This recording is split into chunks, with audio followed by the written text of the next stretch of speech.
helista fursadaha waxbarasho ee wadamada dunida waa kuwa yaala internetka. in aad deeq waxbarasho ka hesho dalalka horumaray oo inta badan bixiya fursadahaas waxay kaaga baahan tahay haysashada dukumentiyada waxbarashadaada iyo inaad xirfad u leedahay qorista macluumaadka laga dalbado. Ciise Camalow waxa uu ka mid yahay dhalinyaro dhowaan ka helay dalka Koonfur Korea deeq waxbarasho oo heerka labaad ee jaamacadda ama master degree. waxaan kala sheekaystay dadaalka uu ku bixiyay helidda fursadaas waxbarasho iyo tallaabooyinkii u fududeeyay helideeda. ugu horreynse waxaan weydiiyey waqtiga iyo sida uu ku helay deeqda waxbarasho ee Koonfur Korea. fursadan waxbarasho waxaan helay sanadii 2020 waxaanan ku helay qaab ah inaan internetka ka xaraystay oo qaab online aan ku buuxbuuxiyey. waxaan joogaa South Korea, waxaan diyaariyaa heerka labaad ee jaamacadda ama master degree-ga. waxaan dhigtaa iskuulka loo yaqaano KDI School of Public Policy and Management. waxaanan diyaariyaa macroeconomic policy ama siyaasadda dhaqaalaha. ma jiraan arday kale oo Soomaaliyeed oo wax ka barto dalka hadda aad tagtay siyaabaheese ayay ku heleen waxbarashadiisa? haa, way jiraan arday Soomaaliyeed oo wax ka barto dalka Koonfurta Korea. waxaana jiro 2 hab oo lagu helo waxbarashadaas. labada qaabna waxay tahay mid waa iskuulkan hadda aan dhigto oo la yiraahdo KDI School oo ah qaab internetka si online direct iskuulka dukumentiyada aad u soo gudbinaysid sanadii 2 mar. badanaana waxay ku base gareeyaan dadka ay xulanayaan khibradooda iyo experience-gooda ay leeyihiin fieldigaas ay soo codsanayaan, yacni inay soo shaqeeyeen waxyaabo adiga 3 sano 4 sano 5 sano meelaha hadba takhasuska aad codsanaysid ayay ku xiran tahay iyo scholarship-ka aad codsanaysid. taas iskuulka ayaa si toos ah dadka ugu soo bandhigo. midna waa qayb oo government of Korea ay dadku soo bandhigto oo dowladda scholarship-ka dowladda ayaa loo yaqaanaa Korea. taas waxaa laga xaraystaa 2 qaabood. qaab jaamacadda aad u soo gudbisanaysid dukumentiyadaada oo jaamacadaha dalka dhan ayay u furan tahay, iyo wadamada qaar oo lagu xiro inay safaaradda soo dhex maraan. tusaalahaan Soomaalida kale sanad walba scholarship-kaas waxay ku leeyihiin 2 arday.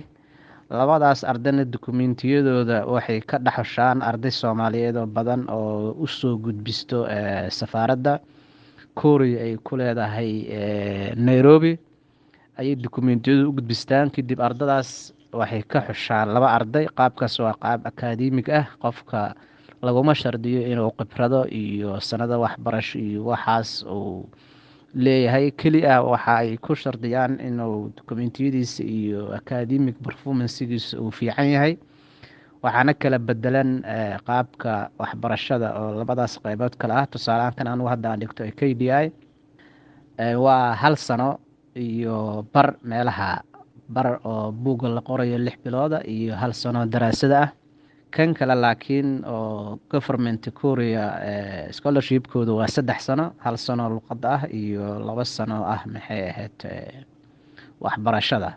sababta qofka yimaado 1 sano ayuu luqadda Koreaanka baranaa. marka luqadda Koreaanka barto kadib ayuu jaamacadda u gudbayaa. jaamacadda dalka ayaana loo kala qaybiyaa ardadaas waxbarashadaas. laakiin kan aan hadda anigu aan dhigtay KDI waa qaab noocaasa oo professional ahaan ayuu ku salaysan yahay. maxaa farqi ah oo u dhexeeya wax ku barashada Soomaaliya iyo dalka hadda aad joogto oo ka mid ah wadamada horumaray? runtii farqi badan ayaa u dhexeeyo, inkastoo hadda guud ahaan marka waxbarashada Soomaaliya aad qiimeyn kartid marka aad timaadid dal kale, arday kale oo dal kale wax ku baratay aad dhex timaadid, runtii waad ogaan kartaa macnaha dalkeena waxbarashadiisu inaysan xumeyn. laakiin haddana noocan ma waxa noo dhexeeyo annaga iyo ayaga waxay tahay waxa professionalka ah.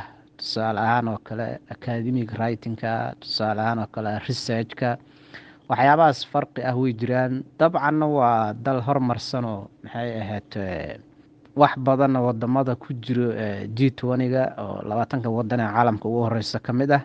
Soomaalina waa taqaanaa waa dal 30 sano dowlad la'aan ahay oo burbursanaa. marka dabcan farqi wuu jiraa, laakiin haddana lama dhihi karo Soomaaliya waxbarashada Soomaaliya noocan ma way fiican tahay, laakiin haddana farqi wuu jiraa. ma rajaynaysaa tacliintaad ku soo baratay Koonfur Korea inaad dalka dib ugu soo laabato o aad ugu faa-iideyso bulshadaada? dabcan haa, waan rajaynayaa, waanan waxyaabaha aan u soo baxay inaan waxa aan bartay aan dalkayga uga faa-iideeyo oo aan ku kordhiyo inta aan dheerahay, waa waxyaabaha aan u soo baxay. ugu dambeyn, maxaa talooyin ah oo aad la wadaagaysaa ardada Soomaaliyeed ee danaynaysa inay ka faa'iideystaan deeqaha waxbarasho ee wadamada dunida, gaar ahaan dalka hadda aad joogto ee Koonfur Korea? maxamed, waa mahadsan tahay. ardada Soomaaliyeed waxaan usoo jeedi lahaa 2 talo oo muhiim ah. waa midda koowaad, horta inay ka faa'iideystaan scholarship-yada noocan oo kale ah ee 100% covered ah oo laga bixinayo wax walba, xataa qaarkood ticketka uu ku jiro, oy raadiyaan, oy waxyaabaha la isaga baahan yahay iyo waxyaabahaas iyo aad ay uga warqabaan. iyo midda labaad oo ah 90% aan dhahno ama wax ka badan scholarship-yada badanaa ka jiro caalamka maanta, waxa la isku xujeeyaa inaad haysato international exam, sida international exam Englishka sida TOEFL iyo IELTS iyo wixii lamid ah.